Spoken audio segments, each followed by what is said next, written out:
Also incorporated into the club's design of the state's single street capital telephone. And now, ladies and gentlemen, the big sound of Maryland.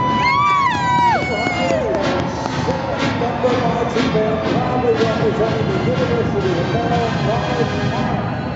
They have brand new uniforms. They got those uniforms on Friday. That's true. Just in Sunday. Well, we found out they were going to be in the parade a couple of weeks ago.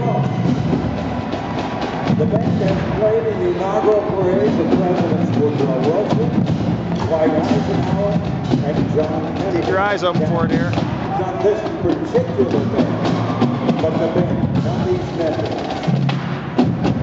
They're under the direction by Dr. L. Wilson Fox, director of band.